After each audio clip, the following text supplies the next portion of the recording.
Hello and welcome to episode 388 of the official EstablishTheRun.com podcast. My name is Adam Levitan. As always, joined by Evan Silva, and today we have a truly special guest, one of the oldest friends of the show. This is a young man. I gotta say, I'm walking through the goddamn airport, and there's a bank of televisions, and every television's on this guy's face, you know. And I'm at the casino in Vegas, biggest TV I've ever seen in my life. And it's this bro that we have on the show today in his black t-shirt. And what's incredible about this, and what's incredible about seeing this, is because Evan found this guy making NFL scouting videos in his mom's kitchen. So anyways, without further ado, it is the most famous man in fantasy, the one and only Josh Norris of Underdog Fantasy and Underdog commercial fame. Josh, how's it going? It's going well. I get very grounded, though, just coming on this show every single year, because as big as you make me seem out to be, as big as my head naturally is, you're about to put a pin in it and burst it all because, again, you bring me down to earth every single time. Great to be here with my good friends who, you know, only support me and only say positive things about me, and Adam and Evan.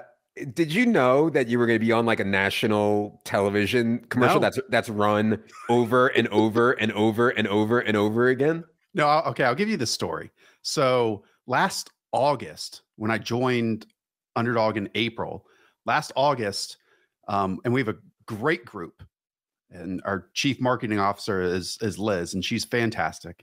She says, "Oh, we're going to film a commercial." How we did that is we filmed it in supposed to be a bedroom in our Brooklyn office, which is like a 6-bedroom place. And they just put like a blue sheet on the wall with all of the garbage trucks and 18-wheelers going by on the Brooklyn streets right next to us that we'd have to stop down for. And then all of a sudden, they just buy up every empty spot, whether it's on like the BBC or Monday Night Football. And it's been cool. We just filmed actually some real actual commercials in a studio this week. So there'll be some new fresh faces and some fresh looks, but the same exact black t-shirt. I got to talk to Jeremy because I think you can afford real actors for commercials. I mean, with all due respect, you know what I mean? You're just sick of seeing me? I mean, look, what needs to happen is I need to go out there and get like my Screen Actors Guild card and get paid extra for being in these commercials. Don't you think? Yeah. Do you have an IMDb? No, I have nothing. My name isn't on there. I just wear a black t-shirt, smile and talk. And that's it. Well, I remember the first time that I saw the commercial, it was Dago and I like on some like Thursday night or something, just grinding at like 1 a.m. And all of a sudden up pops Josh on the TV. And we're like, you know, we probably had a couple beers in us, and it's like, what's this fucking guy, like, you know, on the TV.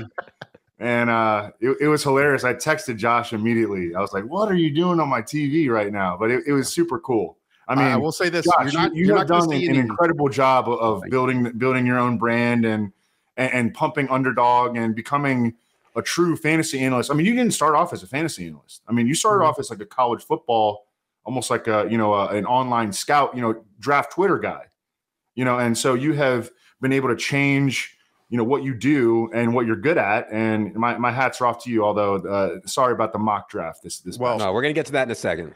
We've come a long way from the bathroom of the St. Louis Rams headquarters in Earth City, Missouri, where you plucked me from that obscurity and then landed me a job writing an article on Rotoworld on a almost daily basis for $40 a pop. So we've come a long way. All of us have, I will say. Okay, I want to ask a couple more questions about that, but I want to let people know what the show is actually about. On today's show, we're going to talk closing line value. I know many of you have heard that term from sports betting. I think in major markets like NFL sides and totals, if you're consistently beating the closing line, you're doing well, like really well, regardless of results, regardless of short-term results. And I think that we can use closing line value principles in fantasy as well. If we take a guy in round 15 today and he goes in round 11 in August, well, we've won. The same thing with a guy who is going in round 3 now and he ends up going in round 2 in September. So maybe we've not won actual money, but we've won Sclancy Bucks, aka EV, which is really all that matters. Before we get into that, Josh is here. So of course, we must tell everyone, of course, about how great Underdog Fantasy is. No, we are not out here shooting money out of a gun or reaching millions of people like Josh on TV. However, we do know that Underdog legit has the best ball site in terms of both user experience and prize pools, like not even close. Promo code ETR, of course, for the sign-up bonus up to $100. Upload our ranks from the draft kit. Easy game. All right. Adam, quickly on that, if you'll let me. We just opened up a new puppy. It's super flex. It turned the ADP on its head a little bit. Maybe by the time you're listening to this, it might be 75% full. But like skip the guacamole, deposit into Underdog for the first time instead. We get $100 deposit match, or just do what Adam said, and you can get their products to go along with it. But go play the puppy for $5 and have some fun. And if you're not drafting this summer, really, how are you spending your summer? Outside? What are you doing? Yeah, we have our Superflex rankings. They were up the whole time, and we were ready for this. And we have the Superflex rankings up for Underdog right now. Massive differences versus obviously our 1 QB rankings. It's like the most beautiful summer in like a decade, and you're supposed to say, we know Leone's inside drafting. I mean, we know that. Yeah, Evan is actually looking quite tan. I did a show with Cody this morning. He's looking extremely pale. That's how you know it's been USFL season, but it's all wrapping up. Okay.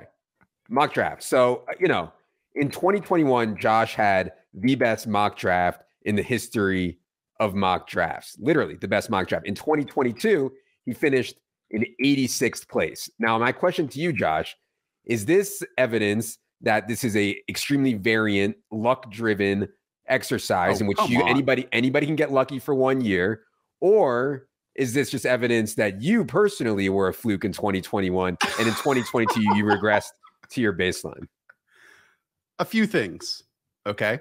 One, and Evan knows this, in these mock draft competitions, you don't just try to win with the pack unless you just want to have like a good 5-year average that maybe someone in the show tried to have, right? Other than that, you try to win the whole damn thing.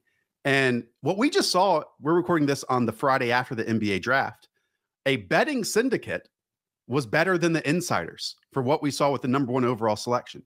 If you remember back to this year's NFL draft, a betting syndicate on the weekend or a few days before round 1 started placing bets of Kayvon Thibodeau at #2 and then Aiden Hutchinson falling out of that. We knew that obviously Trayvon Walker was going to be the #1 selection.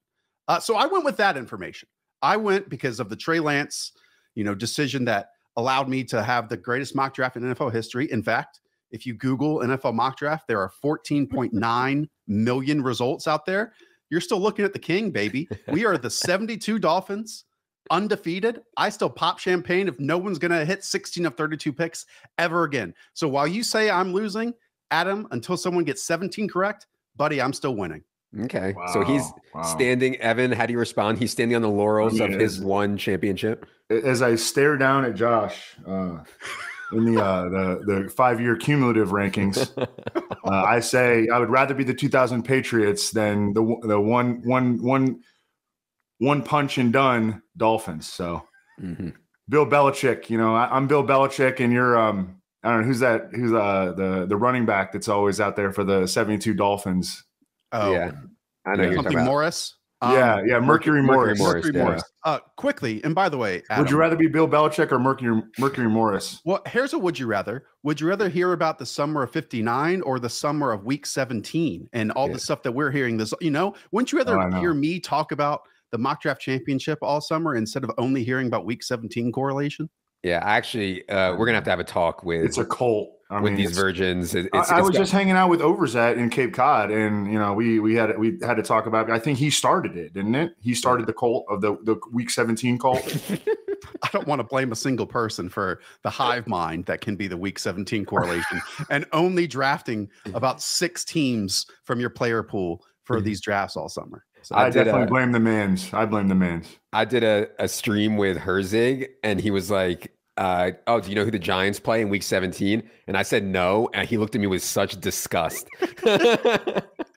We're slightly joking. Again, I understand the thought process to it, but only taking selections that are correlated in week 17 starting from week 1 and beyond.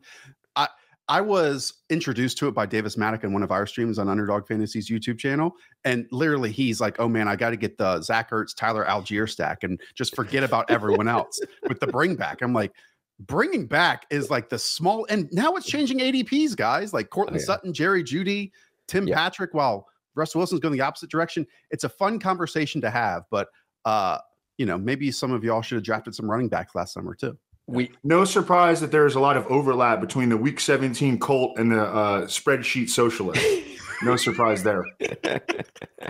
Yeah, we've done a lot of content on this already. You guys can find them. But the idea is that since Underdog decided to make the Week 17 final 500 people or 470 people or whatever, which I actually kind of think is a mistake, if we're being completely honest. We don't make mistakes, Adam. Because of that, you're going to need a lot of correlation likely in Week 17 to get to the actual top. And so that's where it comes from. But yeah, we can talk more about that. Meanwhile, Liam last year only had one bring back, and it was Amon-Ra St. Brown and Rashad Penny, not your entire team. But the final was so much smaller. What was it, like 200 people or something? Yeah. I'm just asking questions and tossing out comments. Anyways, I get it. Listen, this podcast is not about that nonsense. This podcast is about hands in the dirt, micro player takes. Okay. That's what this podcast is about. So let's get into it here with the CLV guys. Some of the guys that I thought would have good CLV already got steamed up. Like I thought DeAndre Swift was going in the third round early in the process. He's up to 15th overall. I still like him. Aaron Jones, Evan and I talked about a lot, and he was going like third round. Now he's up to 18th. Saquon Barkley has seen an ADP rise lately. I certainly like that one. I thought third round was too late for him. He's up to 21st. Travis Etienne is up to 41st. So those were some guys that I think already got steamed up and people already could have gotten closing line value on. I will go ahead and start here for the number one guy I have for closing value. Maybe not number one, but guy I think that's just like a lock is Irv Smith, because Irv Smith, to me, everybody was excited about Irv Smith prior to last year. Hurts the knee in August, is out for the entire season.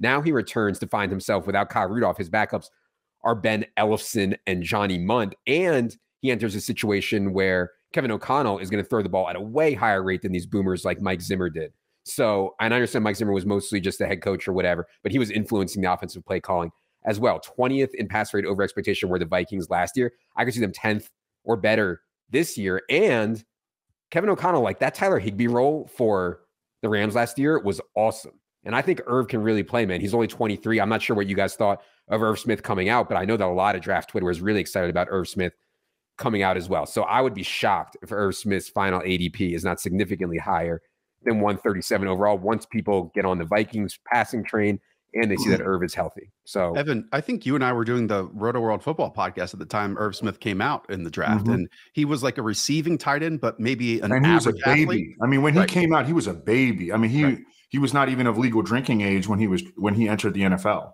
And I want to say average because he's not one of these top end athletes that we see like really explode early on in his career. I was actually shocked that he even has 90 targets to his name at the NFL level. It feels like he's barely played at all. As you said, Adam, he's going as tight end 13 on Underdog, 137 overall.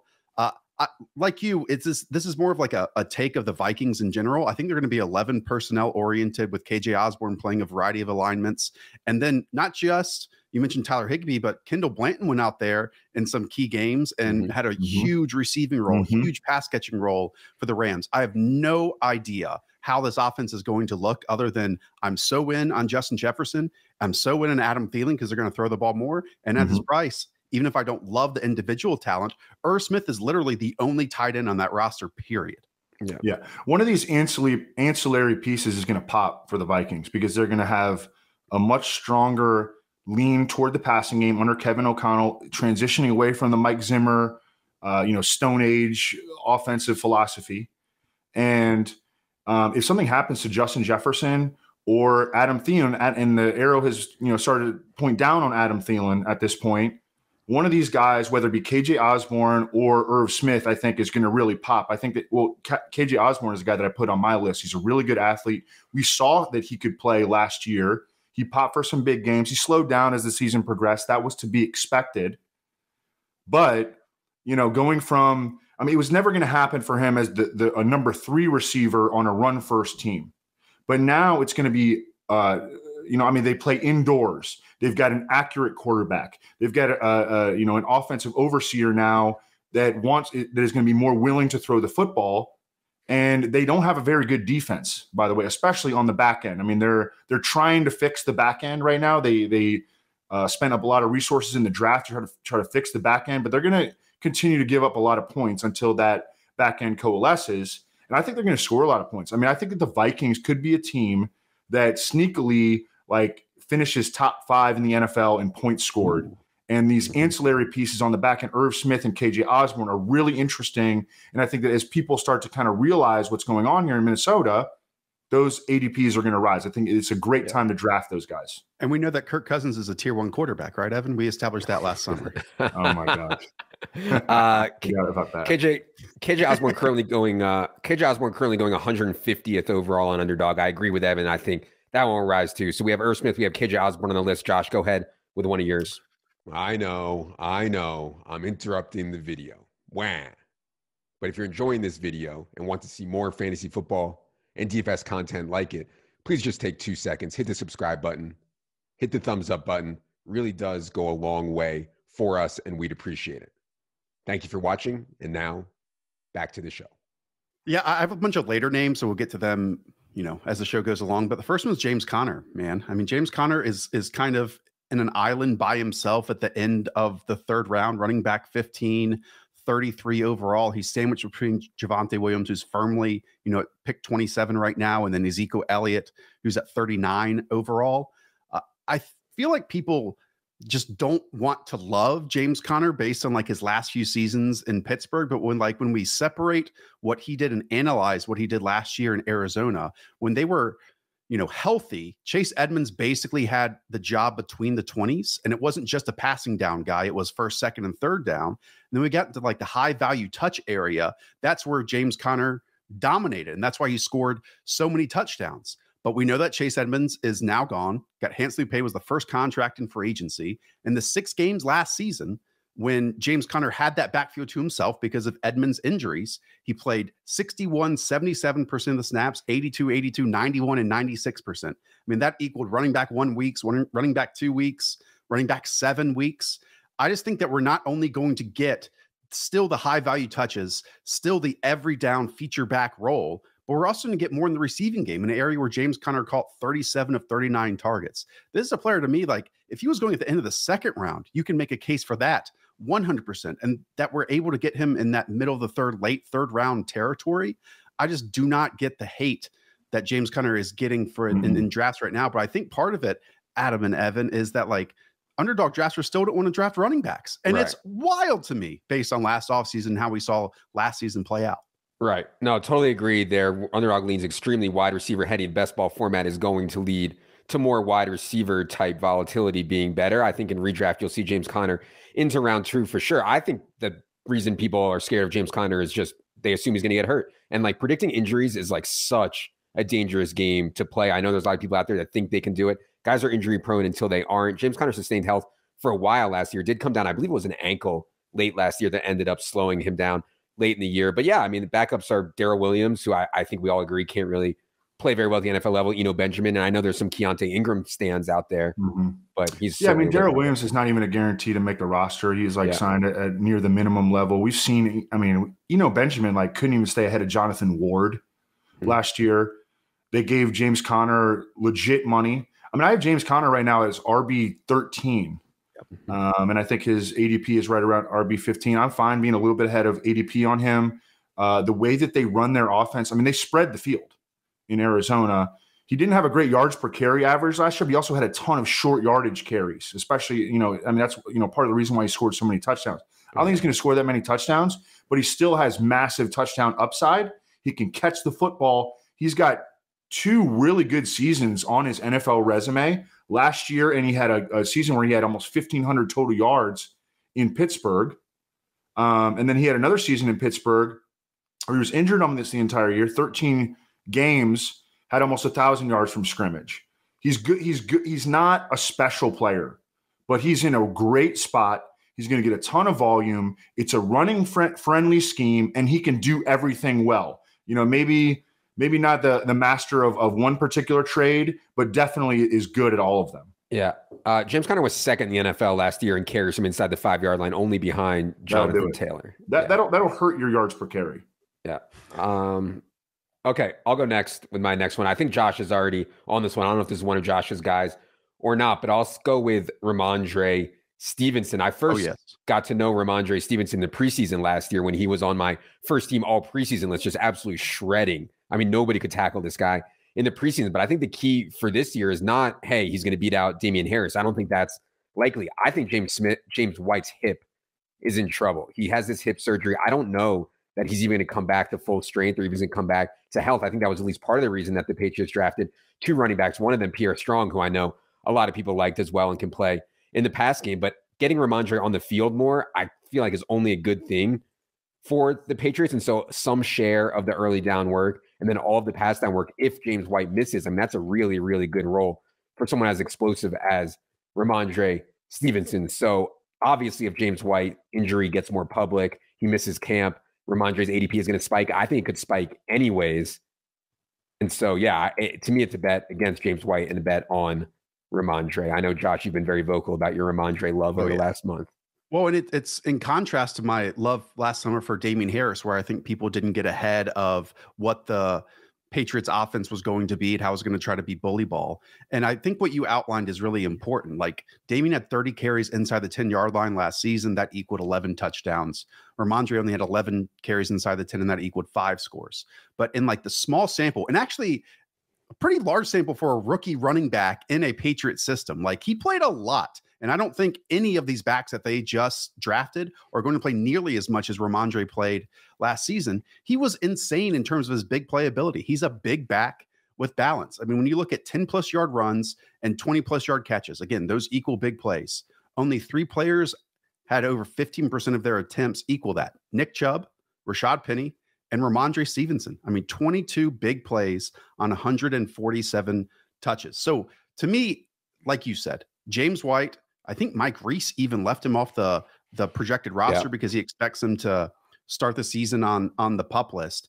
Even if he doesn't completely overtake Damien Harris, which I think is in the range of outcomes too, because it's the last year of Damien Harris's contract, Rhamondre is probably going to get more work and is going to be far more explosive with big play opportunities and is just a better receiver in the passing game too. So I'm all in on Rhamondre Stevenson around that running back 38 price tag right now. Yeah, I think just straight up 1 for 1, I think Rhamondre Stevenson is a better running back than is Damien Harris. And Damien Harris is a really good runner, okay? But Rhamondre Stevenson is better in the passing game. And I think he's just as good, if not better, as a pure runner.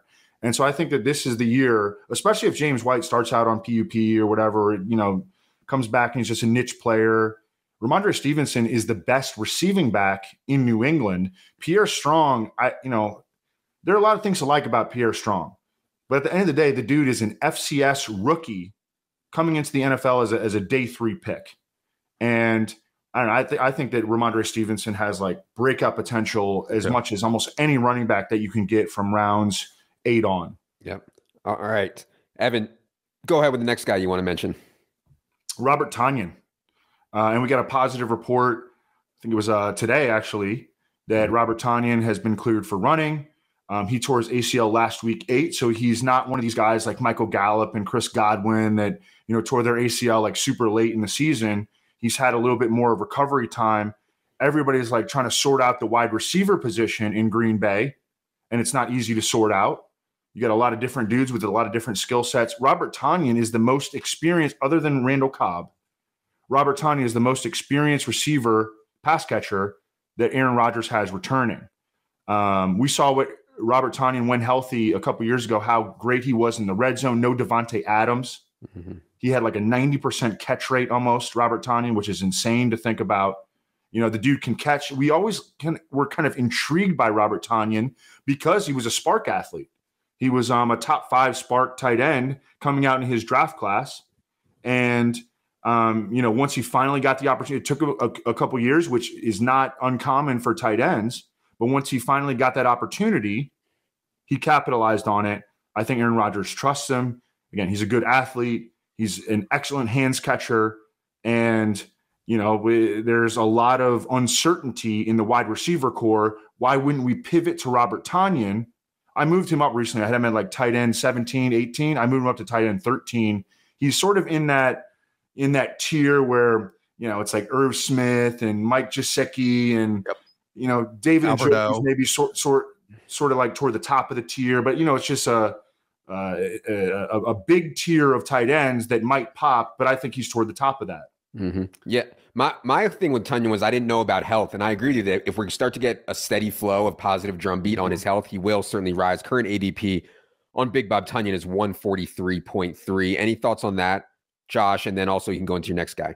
Yeah, I mean, just how big of a imprint Devontae Adams left on this offense, I don't even know exactly how it's going to look, because I mean, the Packers offense on many levels was quick hitting. They ran so many screens.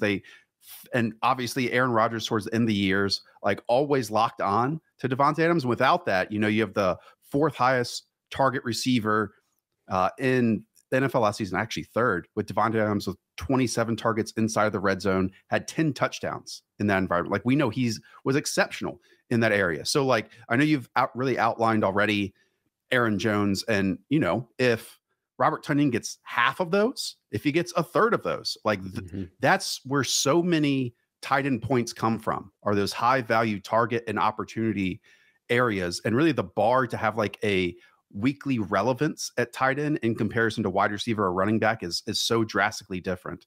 And so I'm really intrigued, Evan, why you have Robert Tonyan so high. All right. Yeah. Josh, well, I mean, I'll tell you this. I mean, once you start to get into that tight end territory where it's like tight end 10, who right now I have Albert O as tight end 10, like tight end 10 through like tight end 22, it's just all going to be determined by touchdowns. So, you know, you could sort of almost rank him on just like, who do you think has the highest touchdown ceiling? And to me, Robert Tonyan is way up there. Albert O is obviously way up there to me too. But Tonyan is as high up there as anyone. Okay, the next one I'll go with, Adam. We did a podcast a couple weeks ago on second year breakouts, and I mentioned Josh Palmer. He was then going as wide receiver 73, and in 2 weeks he's boosted up to wide receiver 67, and I still love it. He's my highest drafted player on our employee drafts over on Underdog, and it's almost, we talked about running back handcuffs and running back insurance. I actually want to promote Josh Palmer as wide receiver handcuff for multiple reasons. One, there's an avenue for him to just have success in his second year if he just outright wins the wide receiver 3 job for the Chargers. And he basically split that 50-50 last season with Jalen Guyton. And right now he's running with the starters based on local beat writers. Then the other outcome here, there were 2 contests last year. One where Keenan Allen missed the entire game. And guess what? Josh Palmer ran the vast majority of the snaps in the slot. The other time Mike Williams missed a game, Josh Palmer ran the vast majority of his snaps outside in that X role. So like, he has an avenue if one of those great wide receivers misses time to be a starting wide receiver in 2 receiver sets. And that's always what we look for. But again, we don't care about every single third wide receiver across the league. Like, who gives a shit who about the Bears' third wide receiver? We care about the Chargers one because this is truly a top 5 passing offense in the league. And again, at wide receiver 67, you're getting maybe some standalone value, but ludicrous upside if one of those types, again, if Keenan Allen or Mike Williams misses an extended amount of time, because Josh Palmer is the number 1 option to fill in on either one of those spots. So let me play devil's advocate on Josh Palmer right here. And I like Josh Palmer, and everything you said is true. I'm not going to dispute any of that. However, I'm worried that he is going to end up being the odd man out in 3 receiver sets, and that he is going to, you know, because he can play all those different roles, he's going to end up being the number 4. And so if somebody goes down, he's the guy who jumps in.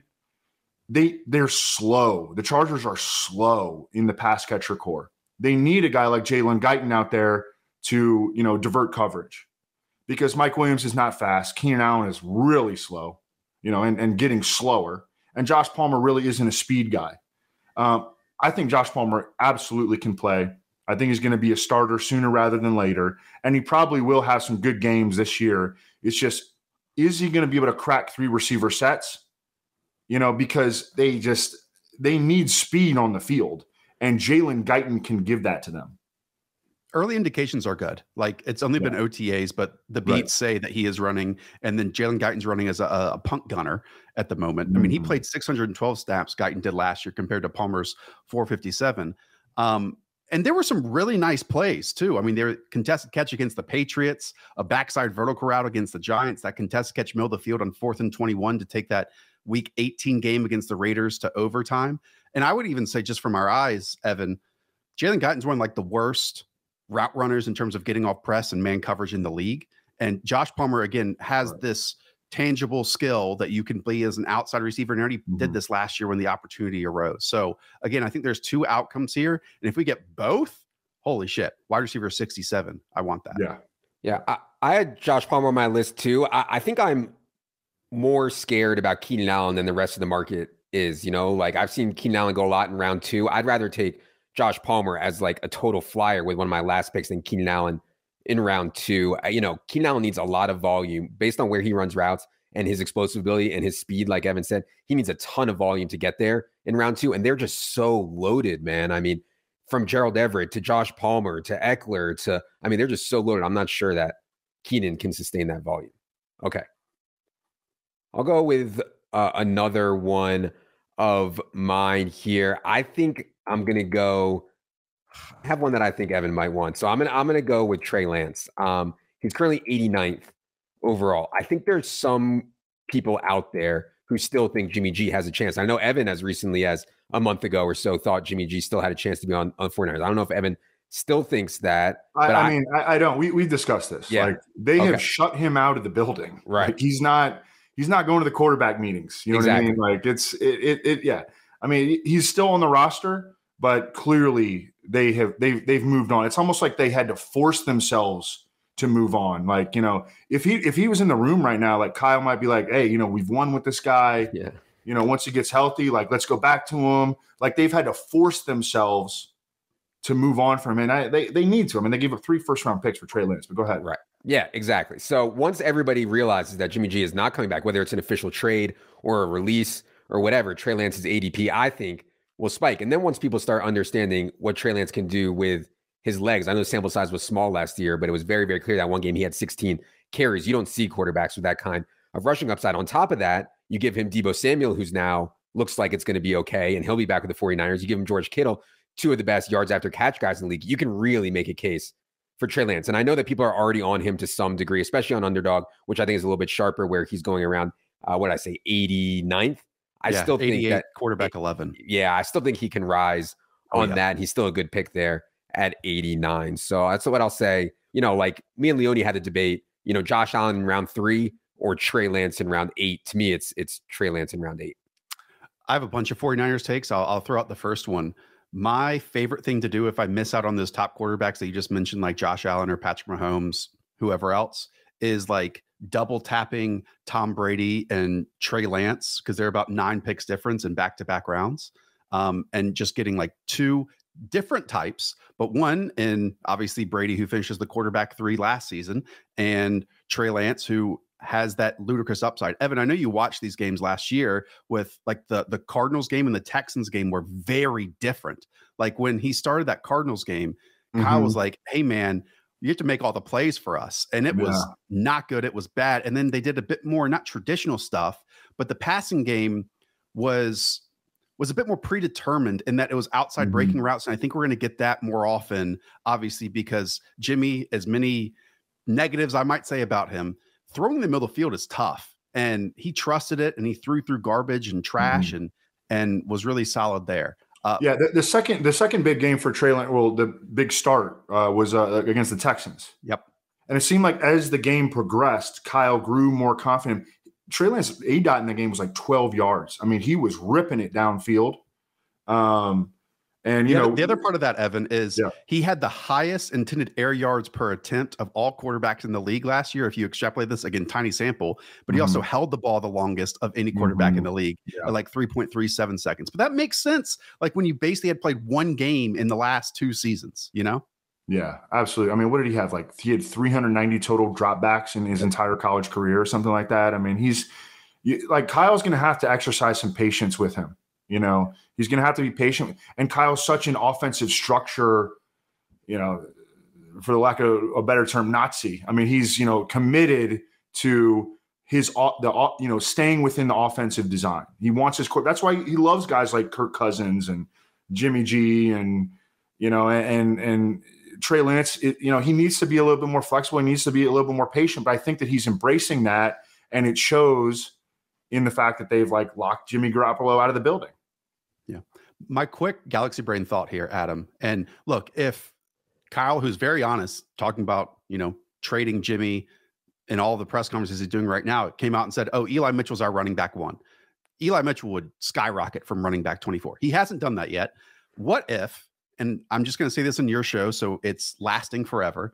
What if Ty Davis Price is like 2022 Alfred Morris, because they're very different players than Eli Mitchell. Eli Mitchell is speed, juice on the edge. Ty Davis Price is north-south between the tackles. What if they wanted to run a bit more of the zone read, the action stuff, and really confuse defenses, especially up the middle, like Kyle did in Washington? And Ty Davis Price at running back 50 is his guy. I made that case on our show, and I just want to make the case on this show. And every time I look at my rankings and my tiers, I move Ty Davis Price up. I mean, and that could completely you can really talk yourself into that. Yeah, I mean, you can talk yourself into it. Yeah. I can also talk myself completely out of it that he's not ready. But again, right now at this part of the counter, isn't it such an indictment of Trey Sermon that they would even entertain the idea of taking Ty Davis Price in the third round? I mean, I said on a show, and I think that they cut it up and they put it on the Twitter for Establish the Run, that I thought that Trey Sermon might get cut. Yeah, I mean, I don't know. What do you think about that, Josh? I just remember us getting lied. We weren't lied to, okay? Like with how the schedules change, and you guys have talked about this. For the last week now, we need to get used to these beat writers not being able to see the week of practice leading into week one. And so we just saw Trey Sermon running with the ones and then be demoted to inactive immediately. And maybe it happens, maybe it doesn't. But at this point, him and Brandon Ayuk in the same week. Yes, and we don't have much information. And by the way, those beat writers for the 49ers, Matt Barrows and Matt Maiocco, actually I met Matt Maiocco at the Combine this year. Great guy. Those guys are like literally the best beat writers in the entire nation. You know what I mean? So it's no indictment of them. You know, but you're right. That's, you know, that week or two where they can't see practice. I mean, things could change. Yep. All right. Who's got one next? I have one. Go ahead. Kadarius Toney. Mm-hmm. Every single negative outcome is already factored into where Kadarius Toney is going right now in drafts. Again, a couple weeks ago, we did our show. He was at wide receiver 49. I think he's moved up to wide receiver 46. No one moves like Kadarius Toney among wide receivers in the league. It was a tiny little sample that we saw. Roasted Marshawn Lattimore, roasted the Rams defense as an outside player, as a slot player. I know when they drafted Roasted Alabama in college. Yes. I know when people saw them drafting Wan'Dale Robinson, they thought, oh, this is the end for Kadarius Toney. They play different roles, man. To me, Wan'Dale is all about Sterling Shepard insurance, you know, a late season injury, a guy who's, you know, 29 years old. And Kadarius Toney is the separator in a Brian Daboll offense. And look, he's being drafted after rookies like Sky Moore and Chris Olave and Garrett Wilson had the same ADP at one point as Christian Watson. I understand a lot of those dudes play with potentially better quarterbacks than Daniel Jones, but you think that they are going to look as talented as Kadarius Toney? You know, I want to bank on upside, especially in that area of wide receivers. And then if that fails, then have others that I picked up later pick up the slack. You could have a top 20 season from Kadarius Toney this season easily, in my opinion. Kadarius Toney was on my list as well. We've talked so much about Kadarius Toney. I tweeted about, earning targets. Kadarius Toney's targets per route run for a rookie last year was absolutely outrageously massive. And yeah, they were missing a lot of guys. But man, I think Darius Slayton might have a chance to get cut. I think Sterling Shepard, as Josh alluded to, this injury is not good for someone his age, obviously. And like Golladay and Wan'Dale to me are question marks. And Toney's a question mark too, but man, totally agree. Could not be more in on Kadarius Toney.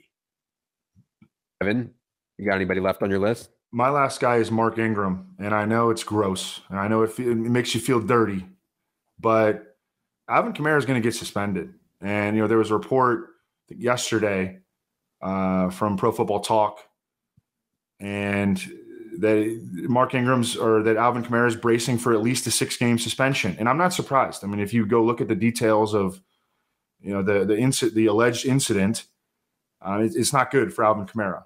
And the Saints have not gone out and gotten anybody else. It's Tony Jones behind Mark Ingram, behind Alvin Kamara. They did just recently try out David Johnson, so they're looking. But, you know, they trust Mark Ingram. You know, and I think he has a chance to be a volume guy early in the season. I think their offense is going to be all right. Their offensive line isn't as good as it has been in recent years. They did lose Teron Armstead, but I think it's still going to be a top 10 unit, maybe top 8, top 6. And I think their offense is, you know, Jameis coming back, like they're going to be pretty good. They're going to be fine on offense, good enough to support a guy in Mark Ingram that has a chance at 17 to 22 touches a game until Alvin Kamara comes back. Because I just, assuming they don't add some other running back, out of nowhere, that's going to really put a dent into that. Like, they trust Mark Ingram and they're going to give him the ball. Yeah. My concern with Mark Ingram, of course, is that 32-year-old running back is just like, man, no, it's hard. He's not going to last the duration of the season. He's not going to end up with 250 carries. But can he be good from weeks 1 through 6? Yeah. I think he can be fine. He could be your RB2 from weeks 1 through 6. So the issue, and if you're for redraft, I understand. For best ball, I think you're going to want to optimize for where all the money is late in the year. I don't want to get into the week 17 stuff, but I would be more into the Mark Ingram and kind of places where I could just dump him and pick somebody else up. Any thoughts on the Kamara Ingram situation? Because Kamara, I mean, we were on the clock in that Hersey draft. I was like, God, I have no idea how long it's going to be suspended for, but it was so late, and we ended up taking Kamara. Yeah, I mean, Kamara is still going as running back 10 on Underdog, and Hayden and I have him ranked as running back 15. I have another running back I want to talk about, though, if that's fine. Yeah. It's running back insurance, running back handcuffs, and redraft, probably not the right move to make, but on 18 rounds in Underdog best ball, to me, as we saw in week 16 and 17 last season with Rashad Penny and Justin Jackson and Darrell Williams, these guys can win you millions of dollars. And I am shocked at where Khalil Herbert is going in comparison to the rest of elite running back insurance. Khalil Herbert is going as running back 51. Compare that to Alexander Madison at running back 39, Tony Pollard running back 29. And you guys know this. It can be really difficult to predict or project a lot of backup running backs that when the starter goes down, ones that are going to assume a 17 to 20 touch workload. There aren't that many across the league that we can say firmly, this is it right now.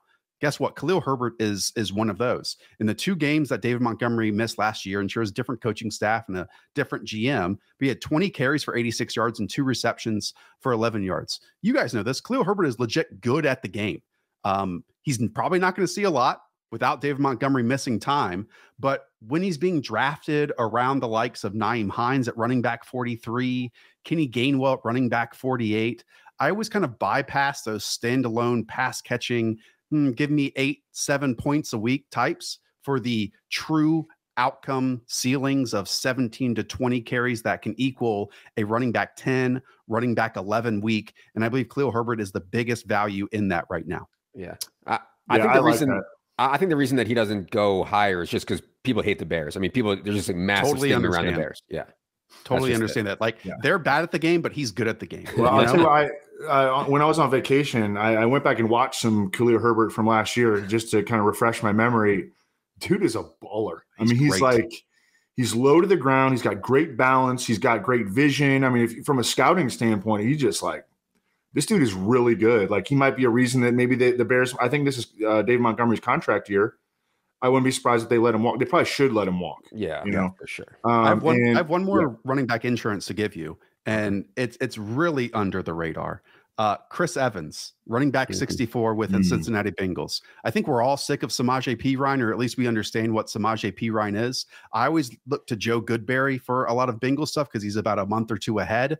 For 2 months now, he's been saying that, hey, Chris Evans might legit just outright win this running back 2 role, this backup running back gig.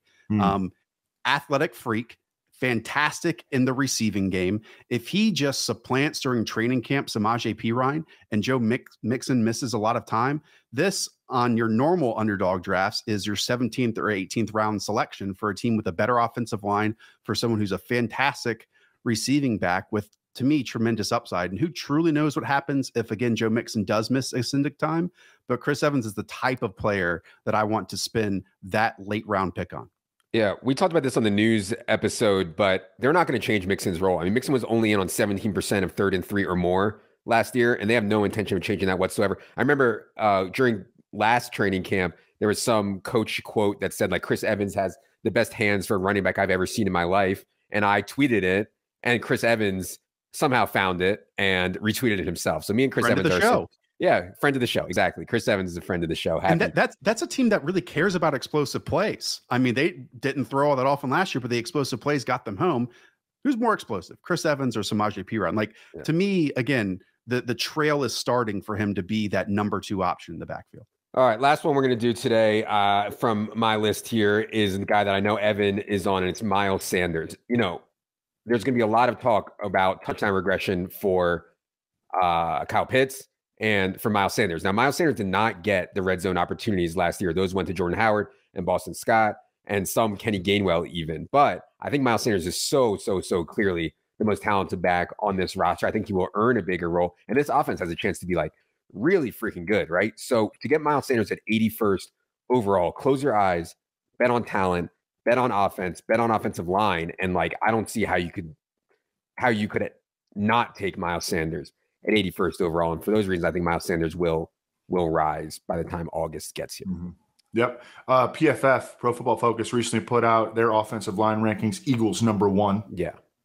I think they're going to stay run first. I know people have kind of speculated. They, in theory, Nick Sirianni wants to be a pass first coach, but also, any good coach, any coach worth his salt builds his offense around his players. And Jalen Hurts isn't a guy that you want to drop back to pass 40, 50 times a game. Yeah. They're going to run the football. They're going to lean on their offensive line. They're going to lean on Miles Sanders, and hopefully they don't bring back Jordan Howard, because if they don't bring back Jordan Howard, I think Miles Sanders is going to score like 7 or 8 touchdowns. And we know that he can play in the pass game, that he's an explosive, dynamic runner between the tackles, and it's a great environment for an RB. All right. Shout out Penn State. This was awesome, Josh. So good to see you, buddy. Tell the people where they can find all of your takes and work and commercials, and I don't even know what else you got going on. We consistently have 2 shows during the off season on YouTube, Tuesdays and Thursdays. That's the Underdog Fantasy channel. Just go and search it. We have clips from those shows too. If you don't want to watch a full freaking 2-hour show that Hayden and I did on running backs yesterday, just ludicrous stuff. No one's going to watch 2 hours. Yeah. You can hire me as your content manager. No more 2-hour shows. Trust me. Thanks, Adam. Noted. But yes, I appreciate you guys. It's always good to catch up with you. And don't worry, you guys keep me grounded. Again, can't wait to do this next year. And for some reason, the dick jokes, the sex jokes, all the stuff that Adam's done for like the last 6 years don't matter. And only me talking about the greatest mock draft of all time, better than 14.9 million before it, still ranks as #1. Apparently, I'm the one that's talking out of my ass. 86th place in 2021. Don't let him forget. All right. 86th. 86th this past draft. Nice work by you. All right. That's going to do it for this closing line value edition of the Established Run podcast. Reminder to subscribe anywhere you are listening or watching this. It is indeed free.